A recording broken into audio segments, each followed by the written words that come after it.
अस्सलामुअलैकुम दोस्तों, 6 बज चुके हैं। जुल्फ़कार अली भुट्टो अपनी 12 फुट लंबी 7.5 फुट चौड़ी कोठड़ी में ज़मीन पर पड़े गद्दे पर दराज हैं। Superintendent jail Yar Mohammad, security battalion commander lieutenant colonel Rafiuddin, magistrate दर्जा अव्वल मिस्टर बशीर अहमद और जेल डॉक्टर सगीर हुसैन ने सेल में आकर इन्हें ब्लैक वारंट पढ़कर सुनाया। भुट्टो ने लेटे लेटे ये हुक्म सुना। उनके चेहरे पर कोई अंदेशा नहीं था। उन्होंने जेल सुपरिटेंडेंट की आंखों में आंखें डालकर कहा, ना तो तरीक़ाकार के मुताबिक उनके दीगर रिश्तेदारों को उनसे मिलवाया गया और ना ही फांसी का तहरीरी हुक्मनामा दिखाया गया और ना ही इन्हें कानून के मुताबिक 24 घंटे पहले मजाज और मुस्तनद हाकिम के ज़रिए इतला दी गई। उन्होंने दांतों की तकलीफ़ के बायस अपने मुआलिज डॉक्टर ज़फ़र नियाज़ी से मिलने की भी ख्वाहिश ज़ाहिर की। शायद भुट्टो साहब आप भी इस कार्रवाई को ढोंग समझ रहे थे, मगर कर्नल रफ़ीउद्दीन से अकेले में होने वाली गुफ्तगू के बाद इन्हें इदराक हुआ कि सूरत हाल बदल चुकी है। उन्होंने कर्नल रफ़ीउद्दीन को मुखातिब किया, रफ़ी ये ड्रामा खेला जा रहा है। जवाब में अफसर ने कहा कि आखिरी हुक्म मिल चुका है, आपको फांसी दी जा रही है। उन्होंने पूछा, किस वक्त, कब? कर्नल रफ़ीउद्दीन ने 7 उंगलियां उठाईं। जनाब, 7 घंटे बाद। वक्त कतरा कतरा करके गुजर रहा था। भुट्टो ने अपने मुश्कती अब्दुर्रहमान से कहा कि उनकी दाढ़ी बढ़ चुकी है, शेव का बंदोबस्त किया जाए। भुट्टो ने 7:05 पर शेव की।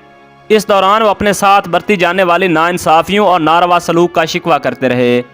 उन्होंने ये भी कहा कि इन्हें फांसी पर चढ़ाने के बाद उनके खिलाफ वादा माफ गवाह बनने वालों को छोड़ दिया जाए और यह कि उनकी गड़ी वार्ड के बाहर खड़े संतरी को दे दी जाए। 8:15 पर उन्होंने वसीयत लिखनी शुरू की, मगर उनका ज़हन मुंतशिर था। घड़ी की सुइयां आगे बढ़ रही थीं। मौत का लम्हा करीब आता जा रहा था। 11:25 पर वो सोने के लिए लेट गए। जेल हुकाम आखिरी लम्हात में भुट्टो पर तारी होने वाली पुरअसरार बेहोशी का तज़किरा करते हैं। असिस्टेंट सुपरिटेंडेंट जब 11:50 पर उन्हें जगाने पहुंचा तो भुट्टो साहब ने उसकी आवाज़ों का कोई जवाब नहीं दिया। जेल डॉक्टर ने 3 बार उनका मुआयना किया। वो बज़ाहिर ठीक थे, मगर बिल्कुल खामोश और साकित लेटे थे। दूसरी तरफ जल्लाद तारा मसीह को लाहौर से बजरिया वैन रावलपिंडी जेल पहुंचा दिया जाता है। वो इस बात से लाइल्म था कि इसे किस मकसद के लिए यहाँ लाया गया है। रावलपिंडी में वाक़ मस्जिद मौलाना ग़ुलाम गौस हज़ारवी के खादिम हयात मोहम्मद को ये कह करके एक मैयत को गुस्ल देना है। पुलिस वैन में पूरा शहर घुमाने के बाद पिंडी जेल की इस कोठड़ी में धकेल दिया गया, जहाँ तारा मसीह अगले अहकामात का मुंतज़िर था। 1:10 पर आखिर भुट्टो खुद गदे से उठे। वक्त हो चुका था। गर्म पानी मौजूद था, मगर उन्होंने नहाने से इनकार कर दिया। वो रात तारीख थी, जेल में बारिश हुई थी और आसमान पर गहरे बादल थे। इंतज़ामिया ने स्ट्रेचर और पेट्रोमैक्स का बंदोबस्त किया हुआ था। जेल हुकाम भुट्टो के सेल तक गए। मजिस्ट्रेट ने उनकी वसीयत के बारे में पूछा, मगर ख्यालात मुंतशिर होने के बायस वो कुछ लिख नहीं सके थे। मजिस्ट्रेट और उनके दरमियान गुफ्तगू जारी थी कि जेल सुपरिटेंडेंट के हुक्म पर 4 आदमी अंदर दाखिल हुए। फांसी घाट की सिमत सफ़र, वो एक दिलसोज मंजर था। भुट्टो पर नकाहत तारी थी। जो शख्स कल तक आलम इस्लाम का अहम तरीन रहनुमा तस्वर किया जाता था, उसे स्ट्रेचर पर फांसी घाट की सिमत ले जाया जा रहा था।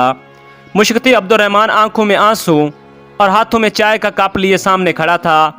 फांसी घाट 250 गज दूर था। इस दौरान मुकम्मल खामोशी रही, बस कदमों की धमक थी। एक मौका पर भुट्टो ने नुसरत भुट्टो के तनहा रह जाने पर गम का इजहार किया, फिर खामोशी छा गई। आखिर वो लम्हा आ गया। जुल्फ़कार अली भुट्टो बेतासुर चेहरा लिए दार पर खड़े थे। वो उस मौत से चंद लम्हे दूर थे जो भुट्टो को दायमी ज़िंदगी बख्शने वाली थी। जान तो जाने वाली थी, मगर शान सलामत रहनी थी। हथकड़ी खोल कर भुट्टो के हाथ पीछे बांध दिए गए।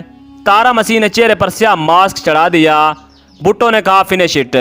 2:04 पर जल्लाद ने लीवर दबाया। भुट्टो एक झटके से फांसी के कुएं में गिरे।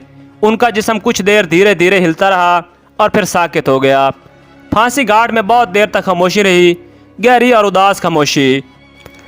भुट्टो की लाश उतारे जाने के बाद कर्नल रफ़ीउद्दीन ने SMLA से वायरलेस सेट पर रब्ता किया और ब्लैक हॉर्स कहा।